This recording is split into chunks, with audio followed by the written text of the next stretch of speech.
अस्सलाम वालेकुम, welcome back to my channel study fun. So without wasting time let's get started. तो आज हम पढ़ेंगे गियर्स की टर्मिनोलॉजी के बारे में। तो सबसे पहले हम पढ़ लेते हैं पिच सर्कल के बारे में एंड देन फिर उसके बाद हम दूसरी टर्मिनोलॉजीज़ को जिक्र करेंगे। पिच सर्कल क्या है? जैसे आप देख रहे हैं कि एक हमारे पास दो गियर हैं, एक पिनियन है और एक गियर है हमारे पास। दोनों क्या है? आपस में मैशिंग कंडीशन में है। मैशिंग कंडीशन से मुराद क्या है कि ये दोनों आपस में मिले हुए हैं।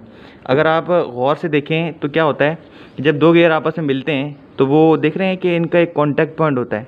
जैसे फॉर एग्जांपल अगर मैं देखूं कि ये कॉन्टैक्ट पॉइंट आपको नज़र आ रहा होगा, ये वाला गियर का तीत और ये वाला गियर तीत दोनों कॉन्टैक्ट पॉइंट से मिले, यानी यहाँ कॉन्टैक्ट पॉइंट है। इसी तरह ये तीत और ये तीत, इसका कॉन्टैक्ट पॉइंट ये। तो एक ऐसा सर्कल जो कि दो गियर के मिलने से कॉन्टैक्ट पॉइंट से पास होता है या कॉन्टैक्ट पॉइंट से गुजरता है, उस सर्कल को हमने पिच सर्कल का नाम दिया हुआ है। तो जैसे अगर ये पिनियन है तो इसका पिच सर्कल क्या होगा? जो कि इसके सेंटर से और कॉन्टैक्ट पॉइंट से, इन दोनों तीत के कॉन्टैक्ट पॉइंट से जो पास होगा वो वाला सर्कल क्या होगा? पिच सर्कल होगा इस गियर का। ठीक है, इस पिनियन का, सॉरी। उसके बाद अगर हम बात करें इस गियर की, तो इस गियर का पिच सर्कल क्या होगा कि वो इससे गियर के सेंटर पॉइंट से पास होगा और वो कॉन्टैक्ट पॉइंट से, सर्कल के जो हमारा गियर है उसके सेंटर से और जो इन दोनों दंदानों का कॉन्टैक्ट पॉइंट्स है उन उसके दरमियान में पास होगा। तो इस गियर का पिच सर्कल ये वाला हो गया।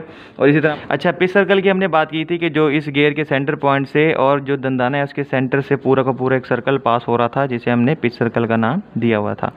अब हमने क्या करना है, मैं बताने लगा हूँ आपको अडेंडम। तो अडेंडम क्या होता है? इस पिच सर्कल का एक पोर्शन लिया इस तीर पर और एक इसका टॉप मोस्ट पोर्शन है। तो टॉप मोस्ट पोर्शन और जो हमारे पास ये पिच सर्कल का जो पोर्शन है, इन दोनों के दरमियान जो रेडियल डिस्टेंस या रुदासी फासला है उसको हमने अडेंडम का नाम दे दिया, जिसे हम यूजुअली ए से शो करते हैं।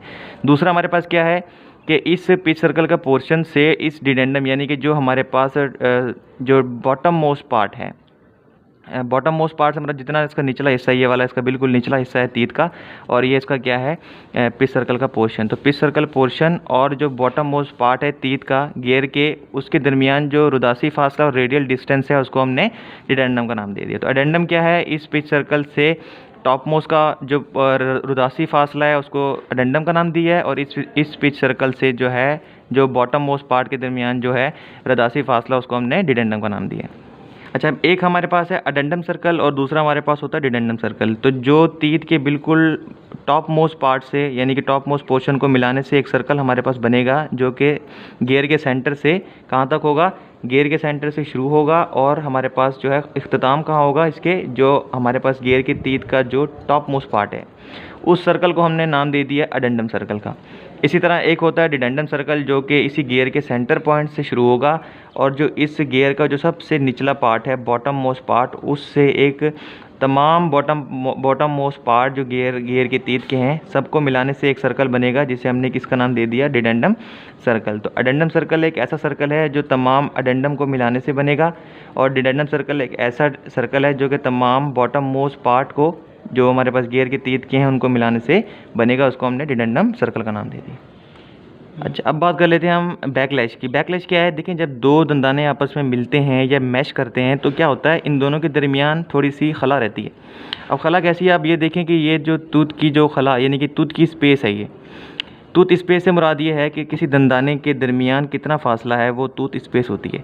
और टूथ स्पेस को हम लेते हैं पिच सर्कल के ही ऊपर, यानी कि अगर हम पिच सर्कल यहाँ सेंटर से सपोज कर लें कि पिच सर्कल पास हो रहा है, तो दो दंदानों के दरमियान जो जगह होगी वो टूथ स्पेस कहलाएगी। इसी तरह पिच सर्कल पे रहते हुए जितनी हमारे पास टूथ की क्या होगी? मोटाई होगी, उसे हमने टूथ थिकनेस का नाम दे दिया।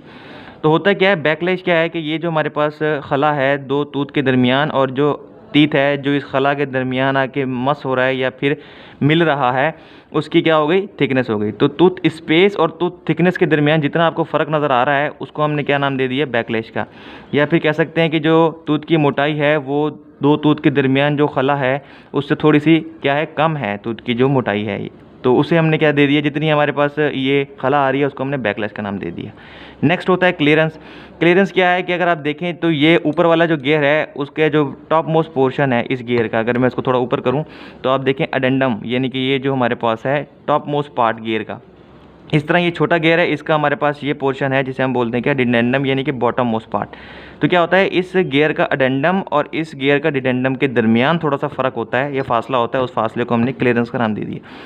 कैसे देखें, अभी अगर आप ये देखें तो ये हमारे पास है इस गियर का जो अडेंडम है और जो ये नीचे वाला गियर है उसका डिडेंडम, उन दोनों के दरमियान फासला है, यानी कि क्रस्ट और रूट के दरमियान जो फासला है उसको हमने क्या नाम दे दिया, क्लियरेंस का नाम दे दिया।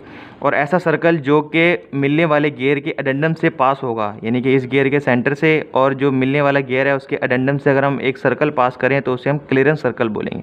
वो कहाँ से पास होगा, जो ऊपर वाला गियर है उसके अडेंडम से पास होगा और सेंटर पॉइंट से गुजरेगा। जी, तो अभी हम बात करने लगे हैं फेस और फ्लैंक की, कि तीत के जो फेस होता है और फ्लैंक होता है वो क्या होता है। अब देखिए, ये हमने बताया था कि तीत के सेंटर पॉइंट से एक सर्कल पास होता है जिसे हमने पिच सर्कल का नाम दिया। ये भी पिच सर्कल है, इसी तरह पिछले दंदाना होगा उसका भी एक पिच सर्कल होगा। तो इस पिच सर्कल से इस पिच सर्कल के दरमियान एक पैरेलल लाइन खींची हमने, ये हमने लाइन आ गई। अब होता क्या है कि टूथ के टॉप मोस्ट पोर्शन और जो ये पिच सर्कल की जो लाइन लगाई हुई है, यानी कि पिच सर्कल से जो टूथ का टॉप मोस्ट पोर्शन है, पिच सर्कल वाली एक लाइन है जो कि पिच सर्कल को एक मिला रही है।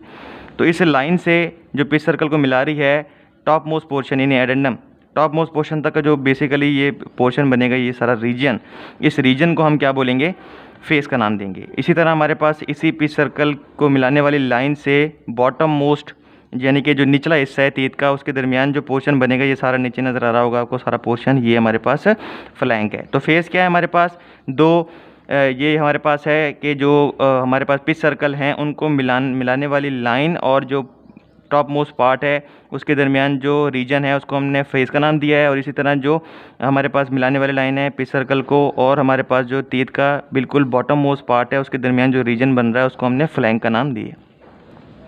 बाकी हमारे पास रह गया टॉप लाइन, ये ऊपर वाला आप रीजन देख रहे हैं, यानी कि जो गियर है, गियर के एक्सिस के पैरेलल जितनी भी गियर की वो टॉप लाइन, ये टॉप मोस्ट पोर्शन की विड्थ या जितना पोर्शन है इसको हमने टॉप लाइन का नाम दिया हुआ है। इसी तरह जैसे मैंने आपको बताया था जो इस जो लाइन है, इस लाइन से नीचे वाला हिस्सा फ्लैंक है, तो दो फ्लैंक के दरमियान जो ये आपको नज़र आ रहा है गहराई, ये वाला जितना भी पोर्शन है जहाँ मेरा स्क्रैबर है अभी इस वक्त, तो इसको हमने बेसिकली क्या नाम दे दिया, स्क्रैबर को। जहाँ स्क्रैबर है हमारा, ये जहाँ से मैं इसको मूव भी कर रहा हूँ, इस पोर्शन को मैंने बॉटम लाइन का नाम दिया है। और इसी तरह जो ऊपर वाला पोर्शन है इसको हमने किसका नाम दे दिया, टॉप लाइन का नाम दे दिया। तो हमारे पास रह गई सर्कुलर पिच। सर्कुलर पिच क्या होती है कि मैंने आपको बताया था एक सर्कल होता है जो कि इस घेर के तीत के सेंटर से पास हो रहा होता है। तो आपने क्या लगना है, उसी पिच सर्कल पे एक पॉइंट लेना है, तीत पे कोई भी पॉइंट ले लें आप, और अगले ही तीत पे मुसलसला या फिर सक्सेसिव तीत पे अगला पॉइंट आपने पिच सर्कल पे वही वाला लेना है जो पिछले तीत का लिया। फॉर एग्जांपल मैंने ये वाला पॉइंट लिया पिच सर्कल पे पहले वाले तीत का, तो फिर हमने पिच सर्कल पे जो दूसरा तीत है उसके बिल्कुल आगे आने वाला उसका भी वही पॉइंट लिया पिच सर्कल पे।